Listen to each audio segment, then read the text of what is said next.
Selamat pagi Bapak, Ibu, dan saudara sekalian. Sungguh sangat bersyukur dan berbahagia kita masih diberkati dan dipelihara kehidupan kita oleh Tuhan untuk dapat berjumpa lagi pada hari ini, Selasa, tanggal 27 Oktober bersama saya, Tony Harnoto, untuk bersama-sama mendengar firman Tuhan dan renungan yang akan kami sampaikan dalam sapaan dan renungan pagi ini. Mari kita awali terlebih dahulu dengan berdoa.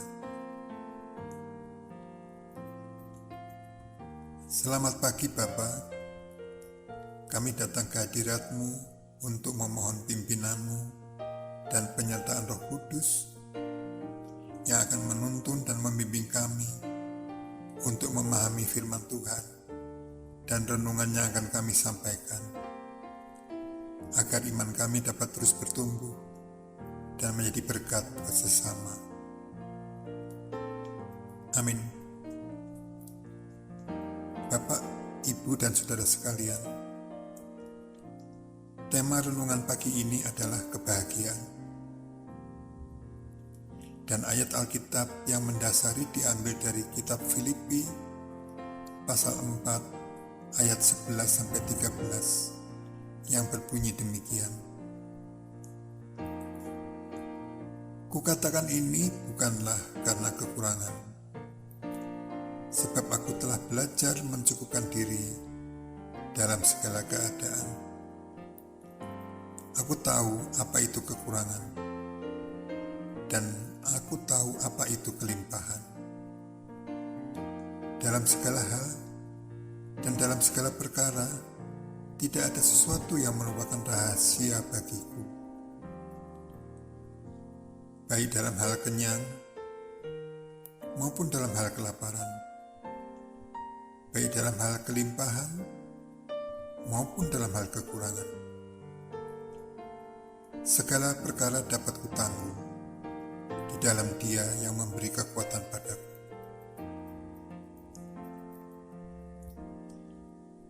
Bapak, Ibu, dan saudara sekalian, renungan ini akan saya awali dengan sebuah cerita. Seseorang bernama John C. Maxwell suatu ketika pernah diminta untuk menjadi seorang pembicara di sebuah seminar bersama istrinya. Ia dan istrinya, Margaret, sering diminta menjadi pembicara pada beberapa sesi yang secara terpisah. Ketika Maxwell sedang menjadi pembicara,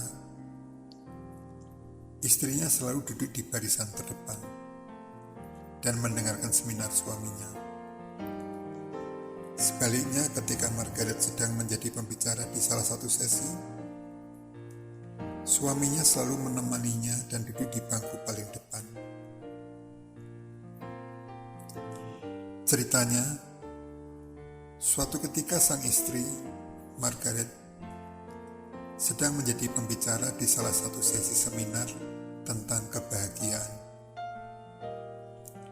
Seperti biasa, Maxwell duduk di bangku paling depan dan mendengarkan, dan di akhir sesi, semua pengunjung bertepuk tangan. Yang namanya seminar selalu ada interaksi dua arah. Dari peserta seminar juga, bukan? Tentu saja, kalau satu arah namanya khotbah. Di sesi tanya jawab itu, setelah beberapa pertanyaan, seorang ibu mengacungkan tangannya untuk bertanya. Ketika diberikan kesempatan, pertanyaan ibu itu seperti ini. Miss Margaret, apakah suami Anda membuat Anda bahagia? Seluruh ruangan langsung terdiam. Satu pertanyaan yang bagus. Dan semua peserta penasaran menunggu jawaban Margaret. Margaret tampak berpikir beberapa saat dan kemudian menjawab, "Tidak." Seluruh ruangan langsung terkejut. Tidak, katanya sekali lagi. John Maxwell tidak bisa membuatku bahagia. Seisi ruangan langsung menoleh ke arah Maxwell. Dan Maxwell juga menoleh-noleh mencari pintu keluar. Rasanya ingin cepat-cepat keluar. Kemudian, lanjut Margaret. John Maxwell adalah suami yang sangat baik. Ia tidak pernah berjudi, mabuk-mabukan, dan main serong. Ia selalu memenuhi kebutuhan saya, baik jasmani maupun rohani. Tapi, tetap dia tidak bisa membuatku bahagia. Tiba-tiba ada suara yang bertanya, "Mengapa?" "Karena," jawabnya, "tidak ada seorang pun di dunia ini yang bertanggung jawab atas kebahagiaanku selain diriku sendiri." Dengan kata lain, maksud dari Margaret adalah tidak ada orang lain yang bisa membuat kita bahagia. Baik itu pasangan hidup, sahabat, uang, hobi, semua itu tidak bisa membuat kita bahagia. Karena yang bisa membuat diri kita bahagia adalah diri kita sendiri. Kita bertanggung jawab atas diri kita sendiri. Sesungguhnya pola pikir kita yang menentukan apakah kita bahagia atau tidak, bukan faktor dari luar. Contohnya Rasul Paulus. Ketika itu Rasul Paulus sedang dihimpit oleh keadaan. Ia disiksa dan dipenjara, ditolak kanan kiri. Tapi coba lihat surat-suratnya. Apakah berisi keluh kesah? Justru sebaliknya. Sebagian besar surat-surat Paulus justru berisikan motivasi, berita gembira, dan inspirasi. Rasul Paulus bahagia, meskipun keadaan sekelilingnya mungkin merupakan alasan ia tidak bahagia.